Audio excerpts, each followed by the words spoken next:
Let's see radial nerve injuries. Radial nerve, it arises from C5 to T1, same as brachial plexus. At the level of the axilla, it gives rise to the nerve supply of triceps, and అక్కడ నుంచి spiral groove ద్వారా lateral సైడ్కి వచ్చి at the level of the epicondyl 2 branches ఇచ్చింది. Superficial branch, deep branch. Deep branch అనేది సుపైర్నేటర్ని cross చేసుకొని వెళ్తుంది. At the level of above the lateral epicondyle, most commonly extensor carpa radialis longus కి supply చేస్తుంది. Superficial branch ఏమో sensory supply to the dorsum of the hand. Dorsum of the 3 half of the hand కి ఇచ్చింది, except the nail beds, which is supplied by the medial nerve. Deep branch నే posterior interosseous nerve అంటాం. It mainly supplies to the extensor digitorum. Okay.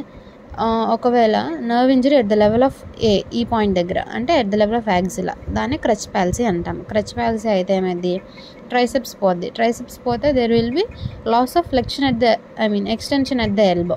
So patient ఎలా ఉంటాడు, ఫ్లెక్షన్తో వస్తాడు, elbow flexion. Extensor carpi radialis longus, ఇదేమో wrist ఫ్లెక్షన్కి ఎక్స్టెన్షన్కి కావాలి. సో ఇది పోతే there will be wrist flexion.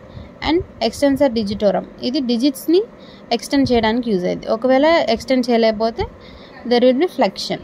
And superficial branch పోతుంది కాబట్టి they will be sensory loss. So elbow flexion, wrist flexion, digits finger drop, there will be wrist drop and sensory loss. Okay. Next B, at the point B, దాన్నే Saturday night palsy అంటారు. Saturday night పాలసీలో they will be some fibre loss ఉంటుంది, అంటే some supply to the triceps పోద్ది, but some is spared. So they will be only weakness ఉండదు కానీ flexion ఏముండదు. Extensor carpi radialis longus పోయింది కాబట్టి they will be wrist flexion. Extensor digitorum పోతుంది కాబట్టి they will be finger drop. And superficial branch పోయింది కాబట్టి they will be sensory loss. Next coming to injury at the level of lateral epicondyle. Lateral epicondyle దగ్గర పోతే triceps spared, ECRL spared. So there will be no elbow flexion, no wrist drop. There will be only finger drop. Extensor digitorum పోయింది కాబట్టి finger drop. Superficial branch పోయింది కాబట్టి sensory loss.